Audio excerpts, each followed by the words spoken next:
नमस्कार मेरे प्यारे रुड़की वासियों।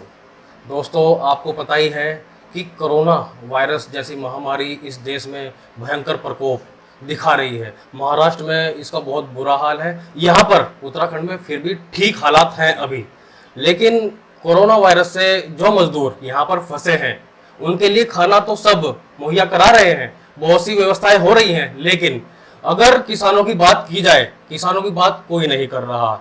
यह पहल की है भगवानपुर विधायक ममता राकेश जी ने, जो कल मुख्यमंत्री आवास पर जाकर मिली मुख्यमंत्री से, उन्होंने उन्हें ज्ञापन सौंपा और ओलावृष्टि के कारण जो किसानों की फसल बर्बाद हुई है और उनका जो बिजली का बिल है वह मांग की है माफ करने की। आइए उनसे बात करते हैं कि और क्या क्या योजनाएं हैं उनकी किसानों के लिए। जी सबसे पहले तो आपका बहुत बहुत धन्यवाद करना चाहती हूँ रुड़की हब चैनल के माध्यम से। आपने इस समय जबकि पूरा विश्व और हमारा देश कोरोना जैसी वैश्विक महामारी की चपेट में है जी, लेकिन धन्यवाद करना चाहती हूँ परमपिता परमात्मा का बहुत बहुत आशीर्वाद है विशेष रूप से उत्तराखंड पर कि यहाँ स्थिति इतनी ज़्यादा भयंकर नहीं है। यहाँ पर स्थिति सामान्य और मुझे उम्मीद है कि बहुत जल्दी हमारा जनपद हरिद्वार पूरा ग्रीन जोन में आ जाएगा।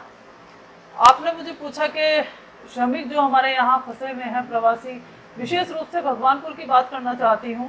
हरिद्वार जनपद के भगवानपुर में लगभग 400 से 500 के बीच में छोटी बड़ी कंपनियां स्थापित हैं, जहाँ पर हजारों की संख्या में बाहर के श्रमिक काम करते हैं, दूसरे प्रदेश के श्रमिक यहाँ पर काम करते हैं। जब लॉकडाउन की स्थिति उत्पन्न हुई उस समय से ज्यादा परेशानी मजदूरों के सामने हुई। स्थिति इतनी भयानक थी कि मैंने खुद देखा, क्योंकि 25 तारीख में 26-27 में एक बार मैं विजिट अपने आप बाहर करती थी, मैंने देखती हूँ कि बाहर कोई समस्या इस तरह की है तो नहीं। तो मैंने देखा कि 35-40 मजदूरों का जत्था भगवानपुर से पैदल चल रहा था और वो गोरखपुर पैदल जाने का प्लान कर रही थी। जैसे मेरे संज्ञान में मैंने जाकर उनसे पूछा भाई क्या बात है, उन्होंने मुझे बताया कि हमें अपने घर वापस जाना है। तो हमें लगा इतनी दूर पैदल चलने से निश्चित रूप से वहां जाते जाते इनकी हालत खराब हो जाएगी। तो मैंने तत्काल एसओ भगवानपुर को फ़ोन किया, एसडीएम भगवानपुर को फ़ोन किया, उन दोनों को वहीं मौके पर बुलाया।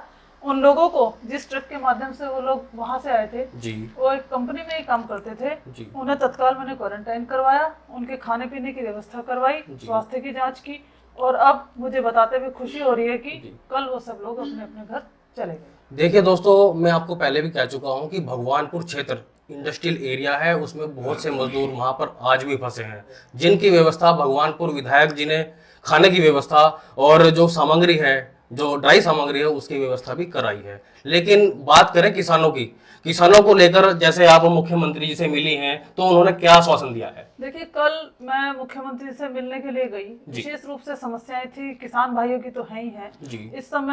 इस समय जो बरसात हुई है, किसान भाइयों की फसल हमारे खेत में पड़ी हुई थी और हमारे यहाँ का किसान तो विशेष रूप से इकबालपुर मिल का भगवानपुर के आसपास का सारा किसान परेशान है, क्योंकि यहाँ का गन्ना किसानों का भुगतान अभी तक नहीं हुआ है। इस वर्ष का 5 फरवरी तक का भुगतान हुआ है, उसके बाद लगभग 2.5-3 महीने हुए हैं जो मिल अभी 25 अप्रैल को मिल हमारी बंद हुई है। इस भुगतान का अभी तक कोई स्थिति क्लियर नहीं है। इसका भी मैं लगी हुई हूँ प्रयास में कि इन किसानों का इस बार का भुगतान हमें अभी कराना है। और मैंने मुख्यमंत्री से विशेष मांग की है कि हमारे किसान भाइयों का बिजली का और पानी का बिल पूर्णतया माफ किया जाना चाहिए। और विशेष रूप से उद्यमियों की भी समस्याएं हैं, जो औद्योगिक कंपनियां हमारे यहाँ चल रही हैं, उनके लिए लॉकडाउन पीरियड के लिए मैंने सरकार से मांग की है कि विशेष आर्थिक पैकेज इन्हें दे, ताकि अपने श्रमिकों का, जब लॉकडाउन की स्थिति है और उनकी कंपनियां चल नहीं रही हैं, उस समय का श्रमिकों का, अपने कर्मचारियों को वो लोग वेतन दे सकें। उसके लिए मैंने आर्थिक पैकेज की मांग की है और ये मांग की है कि इस समय का बिजली का बिल इनका सभी उद्यमियों का सरकार की तरफ से माफ किया जाना चाहिए, क्योंकि जब केंद्र सरकार बड़े बड़े उद्योगपतियों का 66,000 करोड़ के समथिंग बड़े उद्योगपतियों का इतना बड़ा कर्ज माफ कर सकती है, तो इनके लिए भी कुछ राहत सरकार को देनी चाहिए। केंद्र सरकार, राज्य सरकार इस बात को जरूर सोचे, जो भगवानपुर विधायक ममता राकेश जी ने आवाज उठाई है वो जानना जरूरी है, समझना जरूरी है, क्योंकि किसान परेशान है। और एक बात और भी है, वहां पर जो श्रमिक रह रहे हैं उनके आगे एक दिक्कत और भी है। क्या दिक्कत है मैं आपको बता दूं कि वह ड्राई राशन इसलिए नहीं ले सकते राशन कोटे से क्योंकि उनके पास राशन कार्ड नहीं है। उसकी व्यवस्था भी भगवानपुर विधायक ममता राकेश जी ने कराई है। और वो कैसे कराई है बताइए। मैं उसके लिए आपको बताना चाहती हूँ, आपके चैनल के माध्यम से सभी दर्शकों को बताना चाहती हूँ। कल मैंने मुख्यमंत्री जी इस संबंध में भी बात की कि हमारे यहाँ भगवानपुर में 4 से 5 हजार किराएदार रहते हैं जो फैक्ट्रियों में काम करते हैं। 4 से 5 हजार तो ऐसे लोग हैं कि जो किराएदार हैं, जिनके पास राशन कार्ड का प्रश्न ही नहीं है। और लगभग 7,000 व्यक्ति ऐसे हैं जिनके राशन कार्ड, जो यहीं के रहने वाले हैं, उनके राशन कार्ड नहीं बने हैं, या 4,000 के लगभग ऐसे हैं जिनके राशन कार्ड ऑनलाइन नहीं है। तो लगभग 13-14 हजार आदमी ऐसे हैं जिनके सामने खाने का संकट इस समय लॉकडाउन पीरियड में हुआ। मैंने अपने सभी सम्मानित साथियों को इस समय, ये दैवीय आपदा का कह लीजिए, प्राकृतिक आपदा कह लीजिए, और आर्थिक रूप से भी बहुत परेशानी की स्थिति है, तो मेरी हाथ जोड़ के सभी सम्मानित जनता से अपील है कि सभी संपन्न व्यक्ति आगे आए, चाहे वो किसी भी पार्टी से रिलेटेड हो। इस समय पार्टी कोई आधार नहीं है, हम सबको मिलजुल करके कोरोना जैसी महामारी से लड़ना होगा, और निश्चित रूप से हमें जीतना है, कोरोना को हराना है। और हमें पूरा विश्वास है कि सबके सहयोग से कहीं भी कोई भी आदमी भूखा नहीं रहना चाहिए, भूखा नहीं सोना चाहिए।